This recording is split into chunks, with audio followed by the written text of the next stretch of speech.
Hello everyone, story पसंद आए तो लाइक, कमेंट्स शेयर करें एंड मेरे यूट्यूब चैनल को सब्सक्राइब करना ना भूले। तो चलिए इस नोवेल को स्टार्ट करते हैं। ये कहानी है सिया की, जो एक अनाथ थी। उसके लाइफ में ऐसा कोई नहीं था जिसे वह अपनी दिल की बात कह सके, इसलिए वह अपना ज्यादा समय नोवेल पढ़ने में बिताती थी। एक रात सिया अपने घर जाते समय कैब में बैठी हुई नोवेल पढ़ रही थी और नोवेल की विलेनिश को कोस रही थी, मगर रास्ते में ही उस कैब का एक्सीडेंट सामने आ रहे ट्रक से हो जाता है, जिससे सिया की वही मौके पे डेथ हो जाता है। लेकिन जब वो अपनी आंखें खोलती है तो खुद को जिंदा पाती है, उसी नोवेल में जिसे वो कैब में बैठी हुई पढ़ रही थी। मगर हैरानी की बात ये थी कि जिस बॉडी में उसका रिबोन हुआ था वो नोवेल की मैन विलेनेस थी, जिसका बहुत ही बुरा अंत हुआ था। इससे सिया को बहुत बड़ा सदमा लगता है, क्योंकि विलेनेस बहुत ही बेवकूफ थी। इसलिए सिया को वो कैरेक्टर बिल्कुल भी पसंद नहीं था, लेकिन अब वो खुद विलेनेस की बॉडी में थी। अब आगे क्या करेगी सिया? विलेन के तौर पे क्या बदल पाएगी वो अपनी किस्मत को, या फिर खो देगी वो अपने दूसरे मौके को भी? आखिर कैसे करेगी सिया सर्वाइव उस नोवेल वर्ल्ड में? जानने के लिए सुनिए विलेनस रीबॉर्न इन नोवेल, सिर्फ मेरे YouTube channel fantasy stories world पर। एपिसोड 1। दिल्ली, शाम का वक्त। तेज हवाएं चल रही थी, बारिश भी काफी जोरों से हो रहा था। वही एक 22 साल की सिया अपने ऑफिस के बाहर खड़ी बार बार टाइम देखते हुए कैब के आने का वेट कर रही थी। कुछ ही देर में उसका बुक किया हुआ कैब आ जाता है, तो सिया जल्दी से उस कैब में बैठती और कैब वाले को सुनाते हुए बोलती है, क्या भैया आप पूरे 7 मिनट लेट हो? इतनी बारिश में कब से वेट कर रही हूँ और आप अब आ रहे हो? बोलते हुए सिया दुपट्टे से अपने चेहरे और चश्मे को पोंछती है, जो बारिश की वजह से थोड़े गीले हो गए थे। वही ड्राइवर सिया की बात सुनकर बोलता है, मैडम आप तो जानती ही है यहाँ की ट्रैफिक इसलिए लेट हो गया। जिस पर सिया कुछ नहीं बोलती है, क्योंकि उसे पता था शाम के वक्त यहाँ बहुत ही ट्रैफिक होता है। कैब ड्राइवर गाड़ी को स्टार्ट करता है। वही सिया अपने पर्स से एक मोटी बुक निकालती है, जिसके कवर पेज में बड़े खूबसूरती से लिखा हुआ था, आशिकाना। ये एक नॉवेल था जिसे खरीदने के लिए सिया ने बहुत ही मेहनत किया था। आज उसका लास्ट चैप्टर था जिसे पढ़ना बाकी था। सिया जल्दी से नोवेल के लास्ट चैप्टर को ओपन कर पढ़ने लगती है, लेकिन कुछ देर बाद वो नोवेल को बंद करती है और चिढ़ते हुए खुद से ही बोलती है, कितना बकवास था। विलेनेस तो हद से ज्यादा बेवकूफ थी। इतने अच्छे, रिच और लविंग फैमिली होने के बाद भी उसने कभी उनकी कदर नहीं की, बस एक लड़के के पीछे पड़ी रही पागलों की तरह। अच्छा ही हुआ इसके साथ। वो अभी बोल ही रही थी कि तभी ड्राइवर कैब को रोकता है और सिया की तरफ देखकर उससे पोलाइटली बोलता है, मैडम क्या आप बस 5 मिनट वेट करेगी? वो मुझे सामान खरीदना था, सिर्फ 5 मिनट ही लगेंगे, मैं तुरंत ही सामान लेकर आ जाऊंगा। ड्राइवर की बात सुनकर सिया एक नजर ड्राइवर को देखती है, फिर अपने आसपास, तो सामने उसे मार्केट दिखाई देता है, जिस पर सिया ड्राइवर को औक बोल देती है। ड्राइवर कार को साइड में रोककर चला जाता है। वही सिया भी फिर से उसी नोवेल को ओपन कर पढ़ने लगती है। वही एक ट्रक बड़े ही तेजी से कैब की तरफ आ रहा था, जिस पर सिया का ध्यान नहीं जाता है, वो अपने नोवेल में बसी थी। तभी अचानक सिया को एक तेज झटका लगता है और उसकी आंखें एकदम बड़ी हो जाती है, क्योंकि जिस कैब में वो बैठी हुई थी वो कैब एक ट्रक से टकरा जाता है। सिया कुछ समझ या कर पाती उससे पहले ही कैब का एक्सीडेंट बहुत ही बुरी तरह से हो चुका था। वो कैब बिल्कुल पलट चुकी थी। बैक सीट में बैठी हुई सिया रोड में पड़ी हुई थी और उसके माथे से पानी की तरह खून निकल रहा था, जो बारिश के पानी में मिलकर बह रहा था। सिया की आंखें खुली हुई थी। उसके हाथों में अब भी वो नोवेल था जिसे वो पढ़ रही थी। एक जोरदार की बिजली कड़कती है और सिया की आंखें बंद हो जाती है। वही उसके हाथों में पहनी हुई रिंग हल्की चमकने लगती है और तुरंत ही गायब हो जाती है, जिसे कोई भी देख नहीं पाता है। वही आसपास के लोग जब ये एक्सीडेंट देखते हैं तो वो तुरंत ही एम्बुलेंस को कॉल करते हैं। कुछ ही देर में एम्बुलेंस आ जाता है, मगर तब तक बहुत ही देर हो चुका था, क्योंकि सिया की डेथ वही मौके पे ही हो चुकी थी। उसकी बॉडी को स्ट्रेचर में लेटा कर एम्बुलेंस में ले जाया जाता है। क्या हो गया सिया की जिंदगी का अंत? जानने के लिए सुनिए कहानी का अगला भाग फैंटेसी स्टोरीज वर्ल्ड पर। स्टोरी पसंद आए तो लाइक, कमेंट्स शेयर करें एंड मेरे यूट्यूब चैनल को सब्सक्राइब करना ना भूल। Thank you. तो चलिए स्टार्ट करते हैं एपिसोड 2 को। एक बड़े ही आलीशान कमरे के अंदर एक लड़की, जिसकी उम्र यही कोई 17 या 18 साल के आसपास की होगी, वह इस वक्त बेड पर सोई हुई थी। दिखने वो लड़की बेहद ही खूबसूरत थी, मगर इस वक्त उसके माथे पर पसीना था। ऐसा लग रहा था जैसे वो कोई बुरा सपना देख रही हो। अचानक हो उस लड़की की आंखें खुल जाती है और उसकी नीली आंखें दिखाई देने लगती है, जिनमें बहुत ही ज्यादा बेचैनी, डर और कंफ्यूजन था। वो लड़की लंबी लंबी सांस लेते हुए उठकर बेड पर बैठ जाती है और फिर गहरी सांस लेते हुए खुद से ही बोलती है, हाँ ये सिर्फ एक सपना था। मुझे तो लगा था मैं मर गई, लेकिन वो सपना इतना सच क्यों लग रहा था? बोलते हुए वो कुछ पल रुक जाती है, क्योंकि उसे ये कमरा बहुत ही अनजान लग रहा था। अपने आसपास देखते हुए वो लड़की बोलती है, ये इतना बड़ा कमरा किसका है और मैं यहाँ पे क्या कर रही हूँ? मैं तो, बोलते हुए लड़की को कुछ रियलाइज होता है। वो अपने सर को पकड़कर बोलती है, 1 मिनट, जहाँ तक मुझे याद है मेरा एक्सीडेंट हुआ था, इसका मतलब वो सपना नहीं सच था। तो मैं बच कैसे गई इतने बड़े एक्सीडेंट में, और ये कौन सी जगह है? मैं कहाँ पे हूँ? ये किसका घर है? बोलते हुए वो लड़की बेड से उठती है और इधर उधर चलकर देखने लगती है। तभी उसकी नजर सामने मिरर पे पड़ती है, तो उसके चलते हुए कदम अचानक ही रुक जाते हैं। वो लड़की बिना हिले डुले किसी स्टैचू की तरह बस एक टक मिरर की तरफ देखे जा रही थी, जहाँ पे एक बेहद ही खूबसूरत लड़की का रिफ्लेक्शन दिखाई दे रहा था। वो लड़की दिखने में हद से ज्यादा खूबसूरत थी। लड़की का स्किन दूध की तरह बेहद ही सफेद और मुलायम था।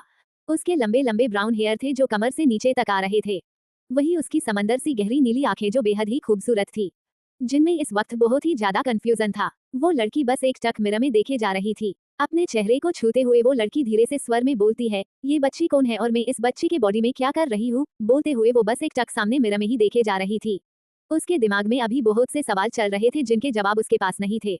वो अपने ख्यालों में गुम थी कि तभी उस लड़की को एक आवाज सुनाई देता है, मालकिन आप ज्यादा कंफ्यूज्ड मत होइए, आपका रिबॉन हुआ है और ये लड़की आप ही है। सिया जो अपने सवालों में गुम थी अचानक किसी की आवाज को सुन वो चौंक जाती है। उसका ध्यान बातों पर नहीं आवाज पर जाता है। वो अपने आसपास देखते हुए हकलाकर बोलती है, कौन है यहाँ पे, हिम्मत है तो सामने आओ, मैं डरती नहीं हूँ तुमसे, समझे, सामने आओ। बोलते हुए सिया अपने आसपास ही देखे जा रही थी लेकिन उसे कोई भी दिखाई नहीं दे रहा है। मगर वो आवाज उसे फिर से सुनाई देता है जो बोल रहा था, मालकिन अपने हाथों में देखिए, ये मैं हूँ आपकी अंगूठी। क्या अपने आप ही सिया के मुंह से निकल जाता है। वो अपने हाथों में देखती है तो उसे एक रिंग दिखाई देता है जो वो हमेशा पहन कर रखती थी। ये रिंग सिया का ही था लेकिन उसे समझ नहीं आ रहा था वो दूसरी बॉडी में है तो आखिर ये रिंग उसके हाथ में क्या कर रही है। उसके मन की बात समझकर वो फिर से बोलता है, मालकिन आपको आपके सभी सवालों का जवाब मिल जाएगा लेकिन पहले आप मुझे पूरी तरह से एक्टिव कीजिए, फिर मैं आपको अपने सभी सवालों का जवाब दूंगा। उसकी बात सुनकर सिया बोलना बहुत कुछ चाहती थी मगर फिर खुद को कंट्रोल करते हुए बोलती है, अच्छा मुझे क्या करना होगा तुम्हें पूरी तरह से एक्टिव करने के लिए। जिस पर वो रिंग में से आवाज आती है, मालकिन आप पहले इस रिंग को निकालिए और इसके अंदर जो जेमस्टोन है उस पर अपना ब्लड डालिए। जब वो स्टोन ग्लो करेगा तो आपको उस स्टोन को क्रश करना है। इससे मैं पूरी तरह एक्टिव हो जाएगा और आप मेरा यूज भी अच्छे से कर पाएगी। उस रिंग की बात सुनकर सिया रिंग को बाहर बिकती है, फिर उस रिंग को देखते हुए कंफ्यूज होकर बोलती है, वो सब तो ठीक है मगर मैं इस स्टोन को क्रश कैसे करूंगी। मालकिन वो हो जाएगा, बस आप वैसा कीजिए जैसे मैंने आपको कहा है, रिंग बोलता है। तो सिया नुकीली चीज ढूंढती है अपने फिंगर को कट करने के लिए। कुछ देर इधर उधर ढूंढने के बाद सिया को पिन दिखाई देता है तो उसे उठा लेती है। फिर एक बार अपने हाथ और पिन को देखती है। न चाहते हुए भी उसे करना पड़ता है। वो अपनी आंखें जोर मिचकर पिन को अपने फिंगर में चुभाती है जिससे उसके फिंगर से खून निकलने लगा था मगर साथ ही उसे दर्द भी हो रहा है।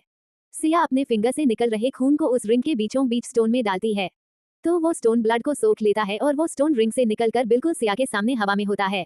इस वक्त वो स्टोन ग्लो कर रहा था। सिया बस स्टोन को हवा में हैरानी से देखे जा रही थी।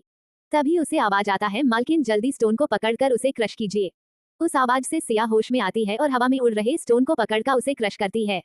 वो स्टोन के क्रश होने के बाद बहुत ही ज्यादा ग्लो करता है और फिर अचानक ही वो सिया के दिमाग में चला जाता है, जिससे सिया बस हैरान होकर देखती रह जाती है। वो अपने सर को छूते हुए बोलती है, वो कहाँ गया। सिया अभी बोल ही रही थी कि तभी उसे पीछे से किसी की आवाज आती है। वो पीछे मुड़कर देखती है तो बिल्कुल ही शॉक्ड हो जाती है।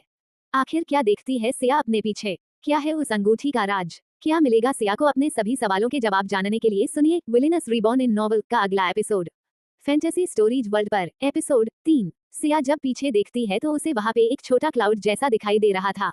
उसे देखकर सिया बोलती है, अब तुम कौन हो, उद्धरण चिन्ह। जिस पर वो क्लाउड बोलता है, मालकिन ये मैं हूँ, आप मुझे इतनी जल्दी भूल गई, लेकिन तुम इस तरह क्यों हो, कुछ देर पहले तो तुम दिखाई नहीं दे रहे थे, तो अब कैसे दिखाई दे रहे हो, सिया उस क्लाउड से पूछती है।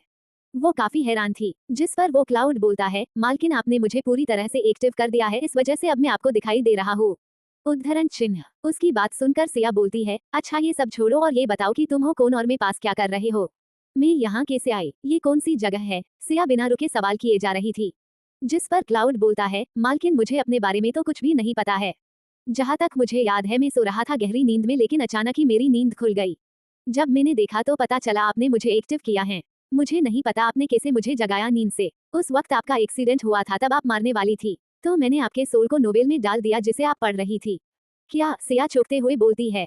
उसे बहुत ही बड़ा सदमा लगा था। सिया कुछ भी समझ नहीं आ रहा था, ऐसा कैसे हो सकता है, क्या मैंने कुछ गलत सुन लिया है, उद्धरण चिन्ह। जिस पर क्लाउड बोलता है, नहीं मालकिन आपने सही सुना है, आपका रिबॉन नोवेल वर्ल्ड में हुआ है। आपने पहले ही खुद को इस बॉडी में जिंदा देख लिया है तो अब आपको ज्यादा शॉक्ड नहीं होना चाहिए था। अभी आप अव्यांशी राठौर के बॉडी में, इसलिए अब आप इस बॉडी की ओनर है। मेरे कहने का मतलब अब से आप सिया नहीं बल्कि अव्यांशी राठौर है। क्लाउड की बात सुनकर सिया अपने सदमे से बाहर आती है और खुद को नॉर्मल करते हुए बोलती है, हाँ तुम सही कह रहे हो, मेरे लिए तो यही सबसे ज्यादा शॉकिंग बात थी, खुद को दूसरी बॉडी में जिंदा देखना।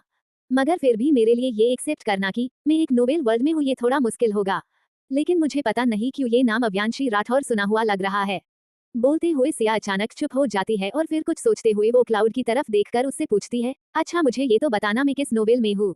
मतलब आज तक तो मैंने बहुत सारे नोवेल रीड किया है, तो क्या तुम बता सकते हो मेरा जिस नोवेल में रिबॉर्न हुआ है उसका नाम क्या है? जी मालकिन, नोवेल का नाम आशिकाना है, जिसे आप पढ़ रही थी। उसी नोवेल में आपका रिबॉर्न हुआ है अव्यांशी राठौर के बॉडी में।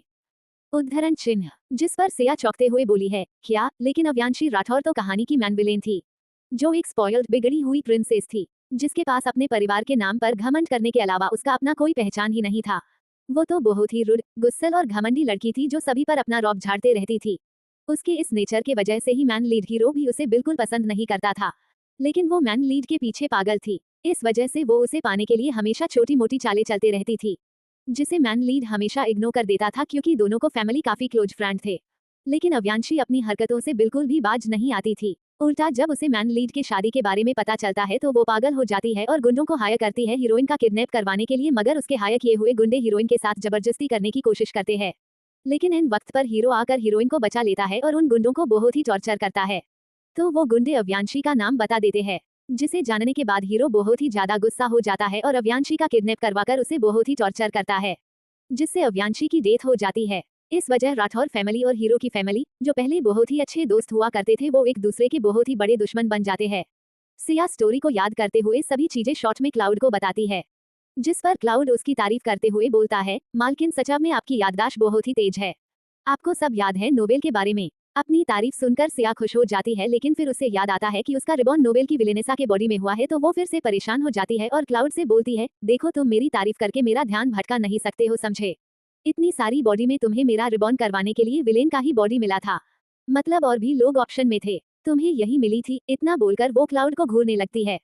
तो क्लाउड सिया को देखते हुए बोलता है, मालकिन मेरे पास सोचने के लिए ज्यादा समय नहीं था और उस वक्त आपको जिंदा रखना ही मेरे लिए ज्यादा जरूरी था, इसलिए मैंने आपके सोल को इस बॉडी में डाल दिया। इस वक्त भले ही आप विलेनेस की बॉडी में हो, मगर ये फैमिली बहुत ही अच्छी है।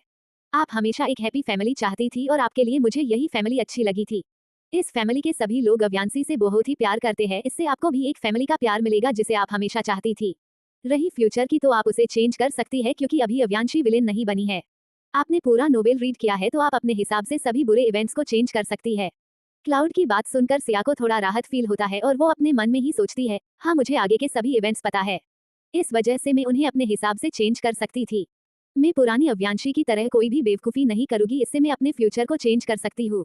ये सब सोचते हुए सिया चैन की सांस लेती है, वरना पहले वो बहुत ही ज्यादा परेशान थी खुद को विलेनेंस की बॉडी में देखकर। उसे रिलैक्स देखकर क्लाउड भी रिलैक्स हो जाया है और फिर सिया से बोलता है, मालकिन आप कहाँ पे खो गई? अभी तक आपने मेरा नाम नहीं रखा है, जल्दी से आप मेरा कोई नाम रखिए, इसके बाद आप मुझे यूज कर पाएगी अच्छे से। मेरे पास बहुत सारे एबिलिटीज और पावर है, जिससे आगे चलकर आपको बहुत ही फायदा होगा। क्लाउड की बात सुनकर सिया कुछ देर सोचती है, फिर अपनी आंखों में चमक के कर क्लाउड को देखते हुए बोलती है, ओके अब से तुम्हारा नाम क्या होगा? आगे क्या बदल पाएगी सिया विलेन के तौर पर अपना फ्यूचर? क्या मिलेगा सिया को फैमिली का प्यार? कौन सी एबिलिटीज और पावर की बात कर रहा था क्लाउड? क्या नाम रखेगी सिया क्लाउड का? जानने के लिए पढ़ते रहिए next chapter. My lovely viewer, video को लाइक, कमेंट्स और शेयर करें एंड मेरे YouTube channel fantasy stories world को सब्सक्राइब करना ना भूले। Thank you. Smile with a hello.